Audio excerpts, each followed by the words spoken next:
আমি আমার যুবতী কিশোরী ভাই বোনদের বলবো, সমাজ তোমাদের পক্ষে নয়, ঈমান চুরির পক্ষে।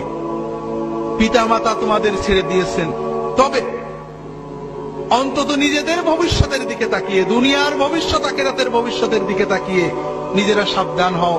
দুনিয়াতে অপরাধ হবে, পাপ হবে, অন্যায় ভুল হবে, তবে দুটো বিষয় খুব ভালো করে মনে রাখো। নামাজটা কখনো ছেড়ো না। নামাজ, যদি সিনেমা হলে থাকো বেরিয়ে এসে নামাজ পড়বে, যদি খেলার মাঠে থাকো ওয়াক্ত মতো নামাজ পড়বে। নামাজটা কখনোই ছাড়বে না, যত কিছুই হোক সময় মতো নামাজ পড়বে। আর অশ্লীলতাকে, মাদকতাকে বিষের মতো পরিত্যাগ করবে।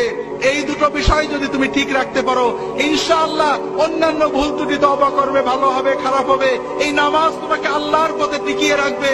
এবং ইনশাআল্লাহ তোমার বয়স যখন 50 হবে, তুমি নিজে অনুভব করবে এই দুনিয়ার জমিনে তোমার বন্ধুদের চেয়ে তুমি ভালো আছো। আর ইনশাআল্লাহ কিয়ামতের দিনে তুমি তোমার পিতামাতা সহ আল্লাহর আরশের নিচে তার ওলিদের সাথে মেহমান হয়ে যেতে পারবে। হাজেরিন, যুবক কিশোরদের ভালো রাখতে হলে তাদেরকে আলেমদের কাছে নিয়ে যেতে হবে, মসজিদে নিতে হবে, দ্বীনি চেতনা তৈরি করতে হবে, লেখাপড়ার ভিতরে দ্বীনি চেতনা তৈরি করতে হবে। এগুলো সবই দরকার। তোমার আমলনামায় অনেক গুনাহ জমা হোক, তুমি ধূমপান করেছো, তুমি গান শুনেছো, তুমি অন্যায় কাজ করেছো, যুবকদের বলছি বিশেষ করে তোমার আমলনামায় শত গুনাহ জমা হবে।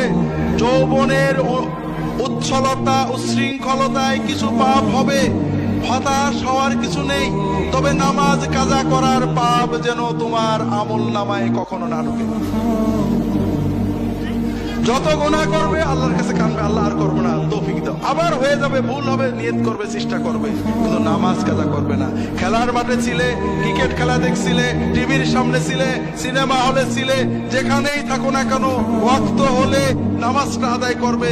কিছু যদি না জানো, আজকে থেকে, এখন থেকেই নামাজ, কিচ্ছু জানো না, ওযু করবে, দাঁড়িয়ে যাবে, যদি জামাতে পড়ো ইমামের পিছনে, না হলে দাঁড়িয়ে যাও।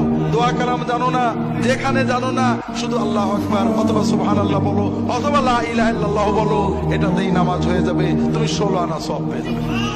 যুবকদের বলবো, তোমাদের সামনের জীবনটা বড় কঠিন, কারণ আন্তর্জাতিক মিডিয়ার মাধ্যমে, আন্তর্জাতিক বাণিজ্যিক সাম্রাজ্যবাদ আমাদের যুবকদের যৌবনকে এক্সপ্লয়েট করে বন্ধু করো, গল্প করো, আড্ডা দাও, এটা করো, সেটা করো দিয়ে তাদের জীবনটাকে ধ্বংস করে দিচ্ছে।